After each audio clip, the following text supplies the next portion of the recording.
존재의 숲에 있습니다. 예도는 오랜만에 철학자다운 강의 하나 하겠습니다. 정말 2달 동안 너무 아픈 거보다는 엄청 지루하더라고요. 조심해야 되고 이런 것들이 치아가 고장이 나면 정말 힘들더라고. 그런 것들이 음식도 조심해야 되고. 그래서 이제 어제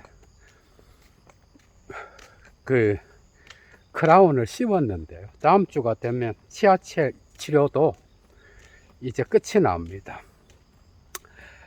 오늘 주제는 미셸 푸코, 시인이 된 푸코라는 제목인데, 소제목은 니체를 통하여 하이데거를 읽는다는 것. 조금 난이도 있죠, 그죠? 오늘. 그러나 철학을 사랑하는 분들은 오늘 정말 재미있을 겁니다. 클래스의 차이를 아시는 분. 여건이 되시는 분은 꼭 사막의 철학을 위하여 예도TV를 후원해 주시면 감사하겠습니다. 자발적 수업료겠죠. 니체를 통하여 하이데거를 읽는다는 것. 마치 지적 강의에서 락강을 통하여 헤겔을 읽고, 헤겔을 통하여 락강을 읽는다는 것. 거기에 마르크스가 들어있죠, 그죠?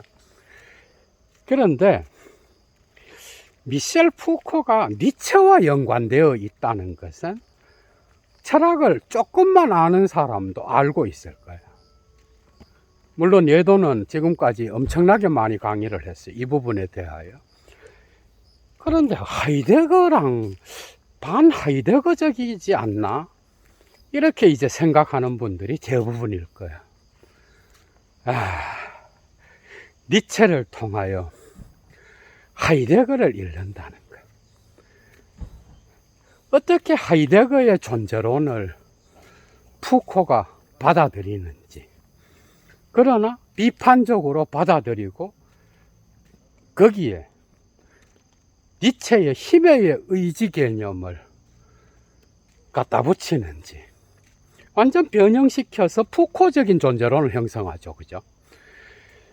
말년의 미셸 푸코는 그의 사후에 출간된 말과 글이라는 2번째 어록에서 거의 한 1515페이지에서 26페이지까지가 거의 하이데거에 대한 어떤 미셸 푸코의 수레를 이야기하고 있는데요. 참조하세요. 이런 말을 해, 미셸 푸코가. 나의 모든 철학적 미래는 하이데거 읽기에 의하여 결정되었다. 놀랍죠, 여러분. 하이데거가 나와. 하이데거의 존재론이 푸코한테도 영향을 미쳤다는 거예요. 그런데 중요한 것은 그 뒤에 문장이에요. 하이데거 읽기에 의하여 결정되었다. 그러나 나를 그에게로, 하이데거에게로 인도해준 장본인은 바로 니체였다. 나는 이것을 인정한다. 이런 말을 해요. 그러니까 하이데거 읽기에 의하여 푸코의 철학이 나왔다? 이건 간접적인 어떤, 절반은 사실이지만 절반은 사실이 아니죠, 그죠? 너무 나간 건데, 어떻게 하이데거를 읽으면 미셸 푸코의 어떤 지식 권력 연결론, 그의 성의 역사, 그죠? 이런 것들을 아무리 읽어도 규율 권력의 어떤 미시물리학적인 특징들을 우리는 잡아낼 수가 없는 거야. 아무리 하이데거를 뒤집고 하이데거를 이런저런 방식으로 그의 존재론을 적용시켜도 푸코는 보이지 않아요. 네? 이것은 디디에 에리봉과 푸코의 어떤 전기 전문가죠, 그죠? 그 다음에 둘레즈의 푸코라는 작품에서도 나타나는데, 어떻게 하이데거를 읽어야 푸코의 존재론이 보일까? 여도가 오늘 그것을 풀겠습니다, 여러분. 이것은 푸코의 초기 푸코부터 말기 푸코를 완전히 어느 정도 그 텍스트를 알고 있고 미셸 푸코를 꿰뚫어야 나올 수 있는 거예요, 이것은. 어떤 방식으로 하이데거를 읽어야 푸코의 어떤 사유가 나타날 수 있을까? 그러나 미셸 푸코가 말년에 말했던 거기에 니체가 들어가 있는 거예요. 이것은 니체를 통하여 하이데거를 읽는 거지, 하이데거를 통하여 니체를 읽어서는 푸코의 어떤 게 나오지 않아. 그죠? 사실 포스트 모더니즘 담론에서 하이데거의 존재론을 연구하다가 자기의 철학을 수행한 사람들이 꽤 있는데, 니체를 통하여 하이데거에 이른다는 것, 이건 데리다에게도 적용될 수 있어요, 사실은. 그러나 데리다는 하이데거의 존재론 자체를 받아들이지 않아. 거기엔 니체가 아주 강한 영향을 미치고 있어요. 미셸 푸코도 동일합니다, 여러분. 미셸 푸코도 니체의 힘의 개념이 들어오지 않으면 하이데거의 존재론 갖고는 그런 철학이 나올 수가 없는 거예요. 재미있겠죠, 그죠? 그러니까 푸코의 전반적인 철학의 어떤 구조를 볼 수 있는 그런 강의가 아닐까 싶습니다, 오늘은. 잘 들으면. 사실은 미셸 푸코는 하이데거 읽기가 자기의 철학적 장래에 아주 큰 역할을 했다. 그러나 니체를 통하여 하이데거를 읽었다는 건 하이데거를 비판적으로 읽었다는 거예요. 거기에는 니체의 힘의 의지 개념이 들어있다라는 거야. 하이데거를 아무리 읽어도 사회적 장 안에서 나타나는 권력 개념을 잡아내기가 상당히 어려워. 사실은 락강 역시도 하이데거의 존재론을 연구하다가 프로이트의 존재론에 보면 불안의 개념, 또 죽음의 개념, 죽음이 들어있어, 그죠? 하이데거의 존재론 안에는, 인간의 삶 안에는 죽음이 들어있는 거야. 그런데 하이데거는 빛의 존재론으로 나가요. 여기에는 후설의 현상학도 들어있지만은 그것을 존재론적으로 해체하면서 주체와 객체 안에서 사이 존재를 이야기하잖아, 그죠? 지향성 개념을 사이 존재로 바꾸면서 빛의 존재론으로 나가, 하이데거는. 여기에 영향을 받은 게 그 유명한 프랑스의 위대한 문학 비평가, 상당히 철학에도 대단한 어떤 지식을 갖고 있죠, 그죠? 끝없는 대화라든지 문학의 공간, 곳곳에서 하이데거의 어떤 영향이 나타나는데, 하이데거의 이 빛의 존재론에서 불안과 죽음을 통하여 어두움의 존재론을 보는 거예요. 그게 바깥인 거예요.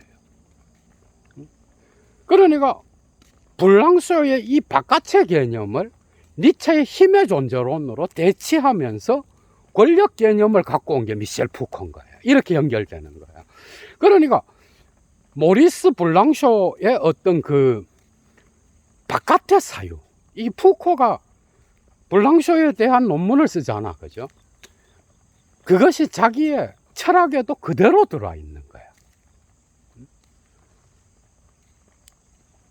그래서 정신분석학에서 불안과 죽음의 개념, 이런 것들을 다른 방식으로 자기의 존재론에 적용시키는 게 바로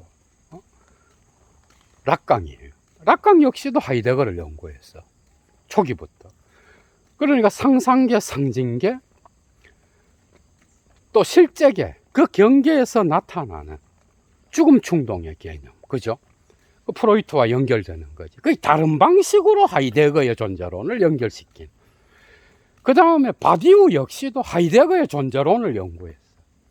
그러나 그는 독특하게도 마르크스주의적 혁명적 주체를 이야기하기 위하여 하이데거의 존재론을 갖고 가서 자기 방식대로 변형시켜. 그 하이데거가 정말 중요합니다, 여러분. 오늘날 활동하고 있는 우연성의 철학, 꼼땡 메이야수의 철학 역시도 하이데거의 존재론을 비판하면서 자기의 철학을 이야기해요. 상당히 길게 현사실성을 다루고, 그죠? 예도가 이미 강의를 한 것처럼 이런 방식으로 나타나. 그러니까 하이데거를 알아야 되는 거예요. 푸코한테서 중요한 거는 이 하이데거 읽기는 니체를 통하여 읽어진 거다, 이렇게 고백하고 있는 거예요. 그렇다 그러면 어떤 방식으로 니체를 통하여 하이데거의 존재론이 푸코에게 받아들여졌을까? 그의 사유 일반의 어떤 구조 안에서 어떤 방식으로 니체를 통하여 하이데거 읽기가 적용되고 있는가? 이걸 오늘 예도가 이야기하려는 거예요. 사실은 미셸 푸코는 반현상학적이고 반해석학적이에요. 그러니까 하이데거로부터 출발하여 가다머리, 깨르 이렇게 연결되는 해석학은 미셸 푸코는 거부합니다. 그러나 하이데거의 존재론으로부터 배운 건 있는 거예요. 사실 그는 초기에, 미셸 푸코는 초기에 광기의 역사 시대 이전에도 관심을 가졌던 게 하이데거였어요. 디디에 에르봉도 증명하고 있어요. 그의 푸코라는 작품에서. 미셸 푸코가 연구했던 것은 하이데거의 존재론이 어떻게 프로이트의 정신분석학과하고 연결될 수 있는가, 여기에 관심이 있었어. 재미있죠, 여러분? 어디서 듣기 어려울 거야. 그래서 스위스의 정신분석학자, 곧 하이데거의 존재론, 현존재 분석을 프로이트에게 적용시켰던 그 정신분석학자가 바로 빈스방어야. 그래서 푸코는 이 빈스방어, 스위스를 찾아가서 그를 만나고 그걸로부터 자기의 철학을 수립하려고 엄청 노력했어요. 그런데 그걸로부터 연구를 끝까지 하지 않고 중단하고 다른 방식으로 이제 나가게 되는데, 니체 읽기를 통하여 다르게 나타나는 어떤 거 있었던 거겠죠, 그죠? 그러니까 니체의 계보학이 적용된다고 하는 지식의 고고학 시기부터 니체의 영향이 있는 게 아니야. 이거는 들레즈가 자기 푸코라고 하는 작품에서도 이야기해. 니체의 힘의 개념은 이미 그의 초기 작품인 광기의 역사에 들어와 있어요. 예도는 들레즈의 푸코를 읽기 전에 이미 그걸 이야기했는데, 읽어보니까 거기에도 나오는 거야. 이미 초기에, 그죠? 이미 초기에 니체의 계보학적인 이러한 힘 개념을, 힘의 의지 개념을 그는 자기의 논문에다가 광기의 역사에다가 적용시켜서 해석하는 거예요. 그러나 현상학적인 지향성 개념 갖고는 푸코를 절대 해석할 수 없어요. 의식은 의식이 지향하는 사물, 거기에서 나타나는 언어의 작용, 의미 작용, 세계는 의미체로서 나타난다. 이걸 갖고는 도무지 광기의 역사를 이해할 수가 없어요. 광기는 의식이 지향하지 않는, 사회적 담론에 보이지 않는 음표와 가시성의 지식에 의해서만, 에피스테메에 의해서만 나타나는 거예요. 왜죠? 광기는 의식이 배제시킨 거거든. 그러니까 중세의 에피스테메에서는 광기는 그런 방식으로 배제되지 않았어요. 데카르트의 이성의 시대가 돼서야만이, 계몽주의의 고전주의 시대가 돼서야만이 광기는 배제의 대상이 된 거예요. 이런 방식으로 현상학적인 지향성의 개념 갖고는 도무지 푸코의 철학을 해석할 수 없는 거예요. 그러니까 하이데거의 존재론 갖고도 안 되는 거예요. 그러나 거기에는 니체의 힘의 의지, 힘의 존재론 개념이 들어있는 거예요. 이제 풀겠습니다, 여러분. 미셸 푸코의 존재론은 그가 인식론이라고 부르는 거예요. 사실 철학의 존재론은 이미 헤라클레이토스와 파르메니데스 시대부터, 그죠? 존재와 인식의 일치를 이야기하잖아. 그 뒤로 플라톤, 아리스토텔레스 역시도 동일합니다. 칸트가 순수이성 비판에서 자기의 인식론을 존재론이라고 이야기해요. 온톨로기라 그래요. 그 이유는 뭐야? 오로지 인간의 인식만이 이 세계의 질서에, 모든 사물의 질서에 존재론적 의미를 파악할 수 있는 거야. 그래서 인식론은 곧 존재론인 거야. 그러나 이건 하이데거 개념하고는 또 달라, 그죠? 하이데거는 바깥에서부터 나가거든. 거기에로부터 나가거든. 그러니까 인식 주체에서 바깥과의 관계를 이야기하는 게 아니라 하이데거는 처음부터 존재 물음을 통하여 바깥에 현존재, 거기에 있음, 세계의 존재로부터 나가는 거야. 이 존재는 언제나 존재자의 존재예요. 존재자와 존재의 존재론적 차이는 계속해서 나타나는 거예요. 왜죠? 현존재는 거기에는 언제나 세계의 존재로서 세계와 관계하고 있는 거예요. 이런 방식으로 메를로 뽕띠 역시도 지각의 현상학에서는 지향성 개념과 세계의 존재 개념을 다른 방식으로 해석하면서 나가고, 메를로 뽕띠한테서는 살이라고 하는 육체, 인간의 신체라고 하는 게 매우 중요하죠. 그의 존재론 안에서는. 그런데 메를로 뽕띠의 말년 작품인 보이는 것과 보이지 않는 것, 거기에서는 이 지향성 개념을 더 극단화, 철저화시켜서 하이데거 쪽으로 나가요. 거기에는 물론 메를로 뽕띠의 이 신체의 개념, 보는 것과 보여지는 것의 관계, 거기에서 나타나는 존재론적인 어떤 변화, 이런 것들이 중요해지죠. 그죠?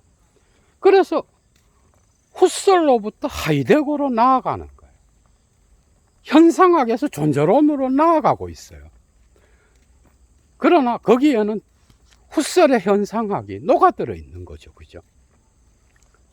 그런데 미셸 푸코의 존재론은 뭔가 하면은, 그건 그가 인식론이라고 말하는 거예요.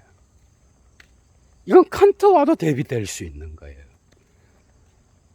다시 말하면 그는 지식의 고고학을 쓸 때까지 역사의 지층을 탐구하거든. 이게 그의 존재론인 거예요. 이게 그의 인식론이에요. 이게 지식 개념이에요. 사부와흐. 역사의 지층에는 보이는 것과 가시적인 것, 눈에 보이는 것과 말할 수 있는 것, 엄표 가능한 것이 두 개의 형식으로 나눠서 이 역사의 지층을 형성하고 있어요. 이게 푸코의 존재론이에요. 그런데 이거는 은폐되어 있는 것도 아니고, 그렇다고 완전히 개방되어 있는 것도 아니야. 음표 개념이 그런 것처럼, 그죠? 그러니까 광인들을 다루었던 각 시대마다의 에피스테메에 따라서 그 에피스테메는 뭐예요? 무의식적 장이에요. 역사의 지층에는 무의식적 장이 숨어 있는데 거기에는 가시적인 것과 엄표 가능한 것, 이 두 개의 형식이 상호 교환되면서 서로 관계를 맺고 단절되고 이런 운동을 통하여 역사의 지층을 형성하는 거야. 그래서 지층인 거야. 그래서 고고학인 거예요. 이게 이 두 개가 함께 역사의 지층을 형성하면서 지식을 형성해요. 이게 말과 사물, 광기의 역사, 그 다음에 지식의 고고학까지의 어떤 층을 이야기하고 있어요. 그러나 여기에는 힘의 개념이 들어있는 거예요. 힘의 개념. 니체의 힘 개념이 들어있는 거예요. 계보학적인 힘 개념. 이 힘이 푸코의 존재론에서 보이지 않게 어디서나 작동하고 있는 거예요. 이게 권력이에요. 부부화학. 이거는 힘 개념, 포스, 이것과 함께 교환되면서 사회적 장 안에서 지식의 역사적 지층을 형성하게 하는 거예요. 그러니까 권력 개념은 보이지 않게 역사의 지층인 지식, 에피스테메, 담론, 엄표, 보이는 것, 이런 것들을 제도적으로 보이게 만드는 거예요. 한 사회에서. 이제 이해가 되죠. 그죠? 그러니까 큰 존재론적 그림에 있어서 지식을 구성하는 게 바로 엄표와 보이는 것인 거예요. 여기에는 하이데거적인 어떤 그런 존재론과 연결될 수 있는 지점이 있어. 그러나 하이데거의 빛의 존재론에서 블랑쇼가 어두움의 존재론을 봤어요. 죽음을 통하여 삶 한가운데 들어있는 어두움의 존재론, 하이데거의 은폐와 탈은폐를 통하여 드러나는 존재의 밝힘이 블랑쇼한테서는 시인의 무의식과 연결된 어떤 어두움과 관계하고 있는 거야. 이게 바깥이야. 드 오흐. 이 바깥이 미셸 푸코한테도 들어와 있는 거예요. 이게 끊임없이 역사의 지층인 지식의 고고학을 해체하면서 이 사회의 담론들을 해체하면서 바깥에서 보이지 않게 담론을 형성해 나가는, 끊임없이 변화시키면서 새롭게 창조하고 생산해 나가는 거죠. 그런 역할을 하는 게 바로 바깥이야. 그래서 미셸 푸코의 존재론에서 지식의 고고학의 밖에서 언제나 이 지식의 고고학의 지층을 형성하면서 보이게 하고 엄표 가능하도록 말하게 하는, 보이지 않는 힘, 그게 권력이요 힘인 거야. 힘은 언제나 힘 관계 안에서 형성되며 이 힘은 다른 힘과의 관계 안에서 또 다른 것을 형성해 나가는 거죠. 그죠? 그래서 푸코의 존재론에서 권력은 바깥에 있는 거야. 그래서 하이데거의 빛의 존재론에서는 보이지 않는 권력의 작동이 미셸 푸코의 철학에서는 나타나고 있는 거예요. 블랑쇼의 문학의 공간에서 여러분 봐봐. 릴케의 어떤 죽음의 삶 한가운데 들어있는 죽음의 그림자, 카프카의 어두운 인간의 내면, 이런 것들이 문학의 공간에서 다루어지고 있어. 그러니까 하이데거를 통하여 블랑쇼가 본 게 하이데거의 존재론에 구멍을 낼 수 있는 또 다른 어두움을 본 게 바로 불량쇼라고 한다면 이게 불량쇼의 바깥인 거야. 얘도가 이미 불량쇼 강의에서 했어요. 재밌죠, 여러분, 그죠? 그런데 미셸 푸코는 이 바깥을 니체의 힘의 개념으로 바꿔버린 거예요. 권력 개념, 힘의 존재론.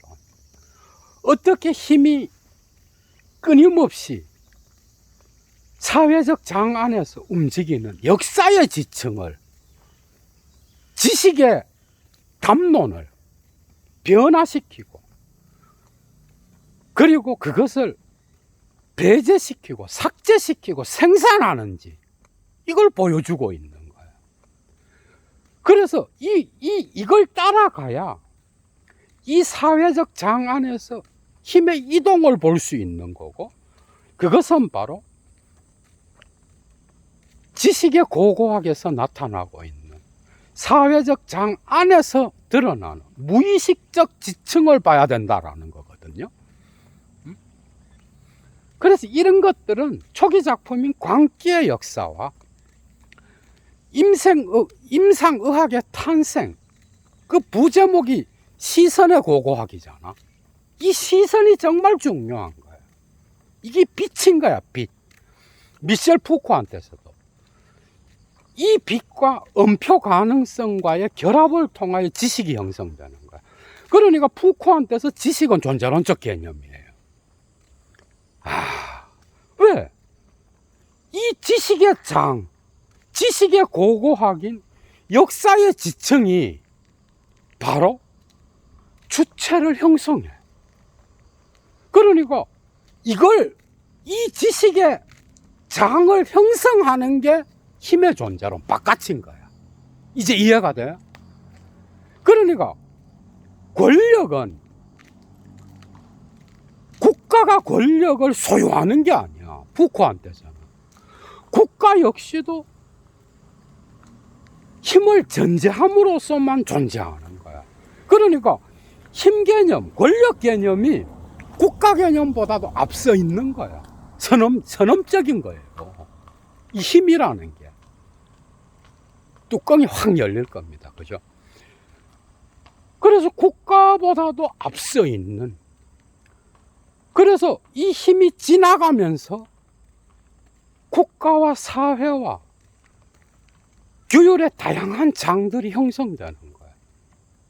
감옥이라든지 정신병원이라든지 학교, 군대, 회사, 공장, 이런 사회적 장 안에 다양한 눈에 보이는 가시적인 제도들, 거기에서 권력이 어떻게 작동하는지 그걸 읽어내야 되는 거잖아. 거기서 음표를 우리가 읽어내야 되는 거야. 그죠? 그러니까 크게 보면은 미셸 푸코의 존재론에는 아래에 그 사회적 장을 구성하는 역사의 지층이 있어. 이게 지식의 고고학이에요. 그건 두 가지 형식을 갖고 있는데, 이 지식을 구성하는 두 가지 형식이 바로 음표와 가시성이에요. 이해가 되죠? 그러나 이 두 개의 형식은 끊임없이 비관계를 통하여 단절되면서 농라포흐라 그러는데, 비관계, 이게 이제 불랑쇼 개념인가, 이걸 갖고 와갖고 푸코는 언제나 비관계를 통하여, 단절을 통하여 또한 연속성을 사유하는 이런 철학을 수행하거든. 단절이 매우 중요해요. 그러니까 음표와 가시성 역시도 단절돼. 우리가 보는 것과 그것을, 이건 니체가 이미, 그죠? 도덕 외적 의미에서의 진실과 거짓에서 이야기했던 거예요. 언어와 사물은 일치되는 게 아니야. 그래서 모든 언어 사용은 물 자체와 관계하는 게 아니야. 그래서 은유인 거예요. 미셸 푸코 역시도 말과 사물이라고 하는 이 작품의 제목에서 보는 것처럼 말과 사물은 일치되는 게 아니야. 그 두 개는 비관계예요. 그러나 그 두 개의 비관계, 단절은 또한 완전히 단절된 게 아니야. 말할 수 있는 것. 이건 하이데거적으로 존재의 소리인 거예요. 그 다음에 사물은 보여지는 것이잖아, 그죠? 이 세계의 모든 사물은 보여지는 거예요. 하이데거의 존재론에서 존재의 밝힘은 뭐예요? 음폐와 탈음폐의 이 두 개의 운동은 함께 있다는 거거든. 이건 역시도 중요한 거예요. 이 탈음폐에서 데리다는 무의식을 읽었어요. 존재론 쪽으로. 미셸 푸코 역시도 그런 거야. 그런데 이제 하이데거 자신은 이 무의식보다는 존재의 밝힘으로 나가기 때문에 빛의 존재론이라고 부를 수 있는 거예요. 거기에는 바깥을 읽어낼 수 있는 권력이 어떻게 작동하는지를 볼 수가 없는 거예요. 그래서 하이데거의 이 사유가 정말 중요하지만 미셸 푸코는 거기에 니체를 통하여 하이데거를 읽는 법을 배운 거예요. 이걸 통하여 자기의 철학을 수행한 거예요. 거기에서 그 유명한 프랑스 문학의 대가들을 연구하고, 그죠? 프랑스만의 어떤 철학적인 전통의 또 다양한 그런 것들을 결합해서 이런 철학이 나오게 된 거예요. 그러니까 도덕의 계보학의 형법이라든지, 그 다음에 지배자와 피지배자의 관계, 그의 계보학에서 나타나는 힘의 존재론, 이것과 미셸 푸코는 유사한 게 너무 많아요. 얘도가 이미 도덕의 계보학 제2 논문을 독일어로 읽어가면서 다 강의를 해놨잖아. 그러니까 하이데거의 존재론만 갖고는 안 됩니다. 그러니까 이 지식이라는 개념은 언어로 말해질 수 있는, 그리고 눈에 보이는 존재의 개방성, 음표 가능한 것과 가시적인 것, 열려 있는 거잖아. 그런데 푸코는 이 두 개의 단절을 통하여 권력의 개념을 갖고 오는 거예요. 그러니까 지식은 역사의 지층을 형성하지만 권력은 뭐예요? 니체의 힘 개념은 뭐야? 푸코한테서는 이 지식의 지층을 가능하게 하는 바깥에 있는 힘인 거야. 이게 들어온 거야. 이게 니체인 거야. 그래서 하이데거의 존재론에서 이제 니체를 끌어들임으로써 사회적 장 안에서 나타나는 규율 권력의 어떤 미시물리학적 힘의 이동을 볼 수 있게 되는 거예요. 이해가 되죠, 그죠? 여기에는 물론 레이몽 루셀이라든지, 그 다음에 마그리트, 위대한 화가잖아, 그죠?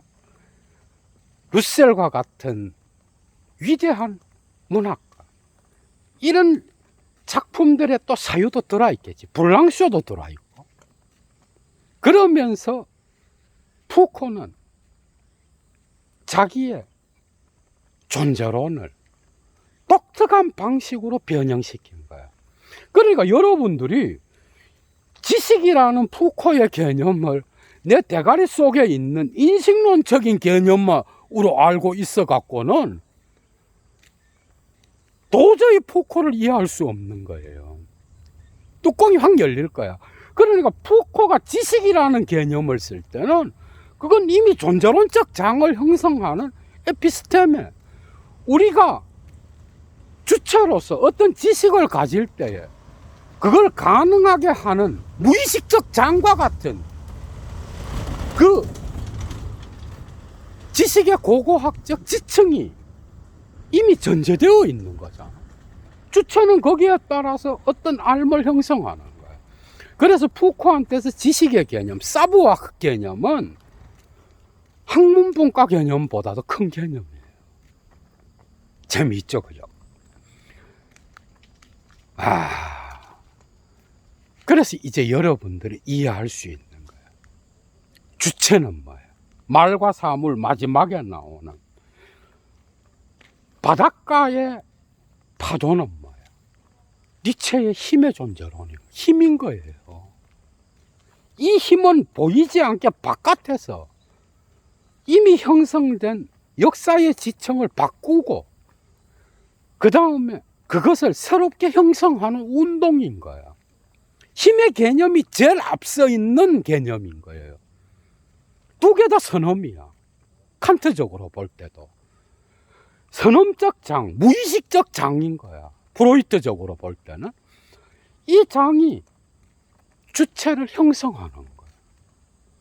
주체는 바닷가에 그려진 모래사장의 신세인 거야. 파도가 쳐서 밀물이 되고 썰물이 되고 이 운동에 의하여 주체는 지워져 버리는 거야. 이해가 되죠? 그러니까 파도의 힘은 뭐야? 니체의 존재론에서 푸코의 존재론으로 옮겨진 바깥 개념인 거야. 그리고 이 힘이 바닷가라고 하는 역사적 지층과 만나서 새롭게 형성될 때 주체는 앞서 형성된 것이 사라지는 거예요. 사실 이것은 말과 사물 전체를 볼 때는 17세기 고전주의부터 그죠? 19세기의 마르크스 시대까지의 어떤 인간관이 사라진다라고 하는 의미도 있어요. 그래서 인간의 죽음을 이야기하는 말과 사물의 푸코의 주체 개념은 이런 존재론적 형성 과정 안에서 해석될 수 있는 거예요. 지식의 고고학에서 나타나는 주체는 뭐예요? 그것은 음표의 변화에 따라서, 음표는 뭐야? 지식을 이미 구성하고 있는 역사의 지층인 거잖아, 그죠? 그러니까 음표의 형태에 따라서 그 위치가 변화되는 위치고 좌표인 거야. 주체는 주체가 음표를 만들어내는 게 아니라 음표의 변화에 따라서 역사의 지층의 움직임인 지식의 고고학의 장에 따라서 주체는 배치되는 거야. 이해가 되죠, 그죠? 그래서 주체는 뭐야? 아무것도 아닌 거야. 여기에서 구조주의가 나타나는 거야, 그죠? 이런 존재론들은 성의 역사 2권부터 4권까지, 4권은 사후에 나왔죠, 그죠? 그러니까 쾌락의 활용, 알매 의지 말고, 알매 의지는 권력 지식 연결론까지 연관되는 거고, 성의 역사 2권부터 4권까지는 주체의 문제를 다루는데, 이것은 꼴레주 드 프랑스 강의에서 했던 주체의 해석학과도 관계되어 있어. 그러니까 말년의 푸코는 이 주체가 그냥 어떤 담론의 장, 힘의 존재론, 이런 것에 의하여 지식의 존재론, 권력의 존재론에 의하여 그냥 형성되고 그것에 따라서 형성되었다가 사라지는 것, 이것만 있는 게 아니라 주체는 권력 지식론의 존재론의 어떤 움직임에 따라서 생산되는 거지만 이것은 또한 자기 배려를 통하여 자기와 관계 맺는 거야. 힘과 관계 맺으면서 주체화를 형성하는데, 거기에도 생산되는 것과 자기와의 관계는 어떤 방식으로 성의 역사 안에서 나타날 수 있는지, 그래서 주체화의 개념이 아주 중요해지는 게 성의 역사, 쾌락의 활용, 자기 배려, 육체의 고백, 이런 작품들에 나타나 있는 거야. 이건 말기 작품이죠, 그죠? 푸코가 사유했던. 그러니까 그의 전체 존재로는 이러한 니체의 힘의 의지 개념, 힘의 존재론과 하이데거의 어떤 존재론적 사유를 결합하여서 그만의 독특한 존재론을 형성한 거예요. 재미있죠, 그죠? 이런 방식으로 푸코는 자기의 존재론을 형성한 거예요. 일평생 그의 주체의 해석학 역시도 푸코에게 말년까지 다 푸코의 사유를 종합해서 사유할 때조차도 푸코에게 주체는 뭐냐? 주체는 데카르트적 주체는 존재할 수 없는 거예요. 그러나 쾌락의 활용, 자기 배려, 육체의 고백에서 나타나는 그 주체는 어떻게 보면 그리스까지 올라가는 거예요. 여기에서도 하이데거에 대한 또 다른 해석이 나타나고 있는 거예요.